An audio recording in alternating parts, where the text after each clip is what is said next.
congratulations on signing for Celtic. Thank you. I read an article recently which mentioned some of the challenges you faced in the early stages of your career. Your mum was quoted as saying that you're not the type that gets setbacks and takes them quite easily. You use these knocks to fuel your fire, she says. Can you share some of the challenges that you faced to get here, and what new challenges do you foresee that you'll have to overcome? Well, that's quite a nice thing for my mom to say. No, there's been a lot. Honestly, I was a late bloomer, so often throughout my childhood, got told no a lot. Got told I wasn't good enough, wasn't big enough, and had to kind of take a different pathway than most players that have probably played for Celtic. I've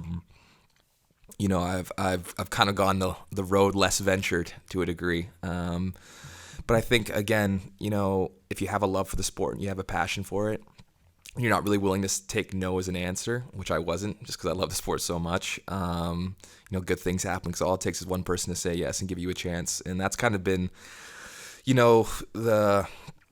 almost I'd say the MO of my career. It's just so far, my young career, it's that I've just kind of rolled with the punches and kept going.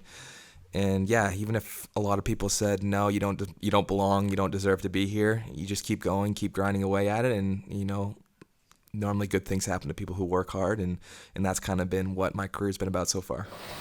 Mm-hmm. What have the last 10 days been like for you? Oh yeah, it's been a bit mental, to be honest. Now the Celtic fans have been unbelievable. The welcoming I've got over social media, I mean, they literally have nearly broken my phone, nearly put it out of commission. And of course, getting now into Glasgow, it's been a lot of fun. You're getting recognized in the streets a little bit different than what I'm used to. To keep a low profile, it's pretty difficult, but at the same time, that's what you want. It's pretty cool to feel like you're really a part of something here, and you're not just representing a football club, but you're representing an entire city. So no, it's been a really exciting 10 days, and now we're just looking forward to kicking on and hopefully getting a first match in a couple of months, in the next couple of months here shortly. So, no, just really looking forward to it. When the report first came out, it was funny because the next game you played at the World Cup was against Croatia, who obviously have a Celtic right back on their books. Were you aware of that at all going into the game? Did you chat to Josip Juranovic at all? I was aware, and he was great. He was the one that came up to me actually after the match. He found me out, and yeah, just a really good lad. So no, that was a pretty cool moment. And again, he's a top player. He's a really top player. He really impressed me playing against him, and you could just see there's a reason why that he's been an integral part of this Croatia team that is currently a World Cup semifinalist. He's been one of the top performing players, I think, on that team. We struggled against him as a Canadian team. He caused us a lot of issues. So fair play to him, and I'd love to see him at the end of this weekend lifting up a World Cup. How amazing would that be? So, no, kudos goes out to him. Really good lad, and looking forward to meeting him some more. How soon was it after you spoke to Ange initially? Did you feel you wanted to join Celtic? How important was what Ange said to you? No, immediately. I think when you hear a manager who speaks the same language in terms of what he wants to do and has the same vision of you as a player, that's something that really speaks to you.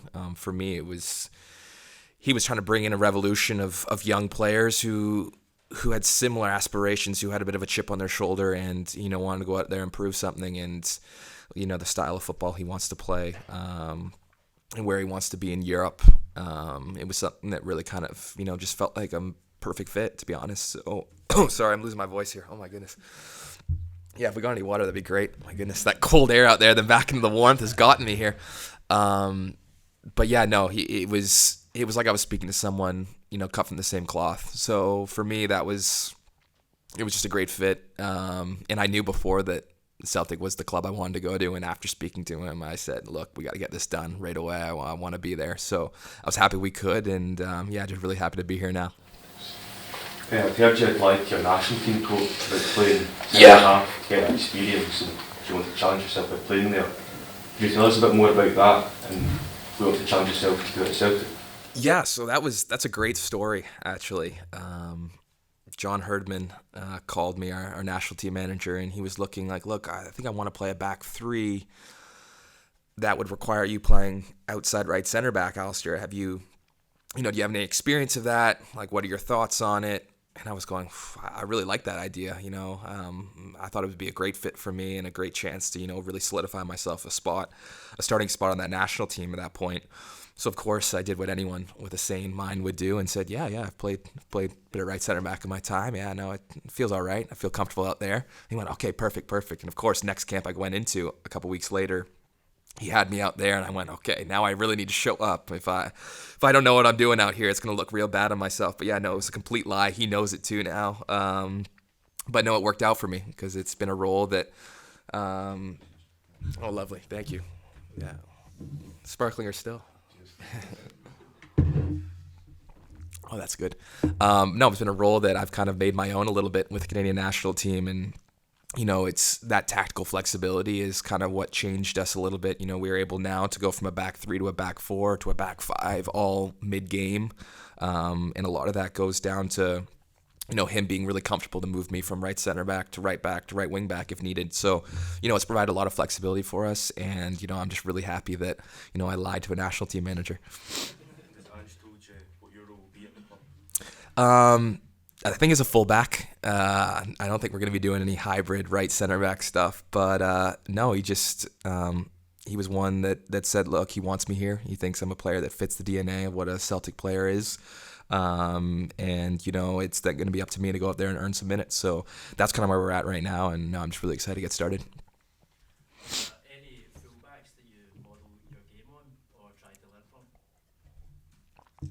So a lot of people have said that I kind of play like Cesar Azpilicueta a little bit. You know, just as, again, the flexibility he provides, the consistency, the 1v1 defending. He's just so solid week in, week out. I think that's a great player that I would love to try and, you know, continue to model my game after. But there's so many fullbacks now. You can see how just constantly the game's evolving. You know, you see a guy like Trent come in, how he's pinging 80-yard diagonals all the time and crossing balls in from everywhere. And, you know, it's so interesting to see the different kind of fullbacks there are.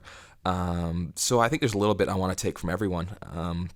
Honestly, there's been some really good ones that have come through Celtic as well. I think of Kieran Tierney, first one that pops in my head. You know, just another guy that just can get up and down the park, fittest guy in the field, and loves to defend. And that's something that I'd love to be. And you can also see his progression he's made at Arsenal, where he's pretty good in the final third. Like, he can put a ball in, he can get involved in the attack, and, you know, that's something that I'd love to continue to grow in my game too. So, you know, there's so many different players to look at, and it's cool to see how this position's evolved, especially over the past decade. Something we've been getting used to here, Alistair, is the inverted fullback role. That fullback coming inside. You've spoken there about playing right centre half in the back three. I spoke to Peter Galindo, a Canadian journalist, who was saying that he thought that you'd be the perfect fit here at Celtic. Having that experience at right centre back, do you think the inverted fullback role's right up your street? Yeah, honestly, you know, when I watch Celtic how they play with those inverted fullbacks, it's something that there's not a lot of clubs in the world that do that. You have to be very possession dominating in that kind of sense to be able to play that. So you look at it, it's probably only really Celtic, Man City that do it on a consistent basis. But I think it really kind of plays into how I like to play the game, just because I grew up being a center mid my entire life. Only until a couple years ago I moved to right back. So it's not like I feel out of place when I have to tuck into the midfield, and, you know, it kind of puts you in range into that left side to be able to hit the diagonal, and it opens up a lot more different kind of opportunities too. And as a defender, having played against it before, it's awful. It's just trying to get your winger to tuck in and defend the inside, and you realize you're giving up your winger out wide.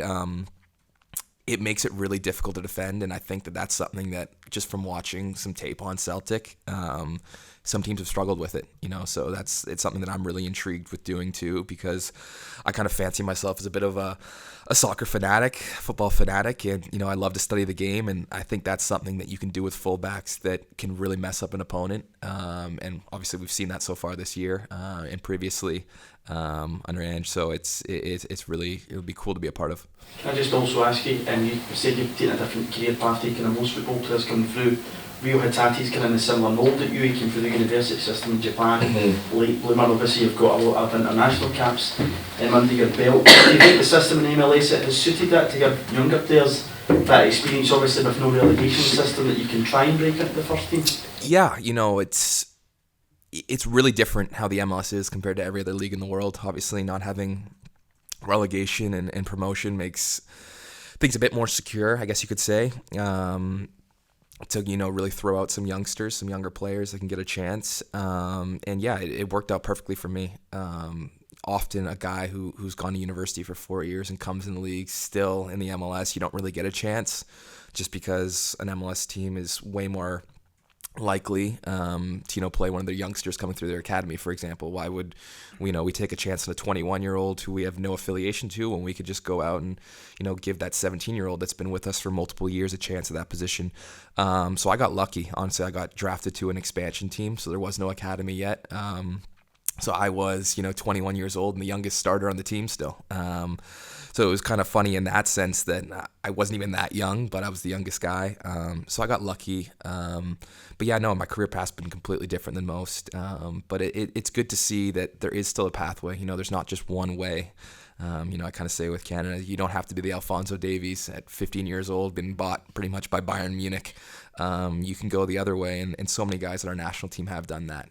Gone the actual the college route, the university way, down south in the U.S. So it's cool to show young footballers, especially in North America, that there's not just one set way to do it. And, hopefully that gives everyone, all those young guys, hope still that just because they haven't made it at the age of 18, 19, that their dream's not done yet. Alistair, you spoke a lot about the player that you've become, playing different positions and such. I was reading earlier on that you used to play competitive ice hockey. Is there any traits from that's carried over that's kind of moulded you into the football player you've become? Yeah, I love a tackle. I love the physical play. I like the cold weather too. You'll see the short sleeves will be out. I think that you guys can all get behind that. But no, it's definitely the physical play, I think. That's probably the thing I miss most about playing hockey is just you could just hit a guy and that was perfectly legal. Like that was if you didn't hit a guy, the coach would actually get mad at you when you came onto the bench. But so I try to bring that into how I play football too. Really physical. Every game there's going to be mind games, myself and the winger. I like to get in their head. And that's kind of something that's just always been growing up in a family of 3 boys where I've just been super competitive for everything. And it's always ended in a shouting match or someone throwing the ball at the other one. And, before you know it, we're all getting kicked to our rooms by our moms. So it's stuff like that, it's kind of molded me into the player I am today. Extremely physical, extremely competitive. And you'll see that hopefully shortly. And they also, obviously just back from Qatar, biggest competition in the sport. Do you think that's helped set you up nicely to come here and challenge for trophies, playing competitions like the Champions League? How's that prepared you? Yeah, I think it just gave me that little bit of that taste of what it means to play on the biggest level when the entire world's watching. And once you get a bit of that, it kind of is a bit of a drug that you just can't get enough of once you start it. So it was exactly that, playing out there, you just want more now. And that's something that actually the manager, when he called me, he said that, look, after you play in the World Cup, you're going to be like, I just want more. I just want more matches like that of that magnitude, playing in front of that many people, and you could just tell how much it means to everyone. And that was something that I said, that's why Celtic is just a perfect fit. You could just see the fan base, the crowd, and then of course, there's European nights that are just top notch. So no, I'm looking forward to all of that, and I think it's already prepared me mentally.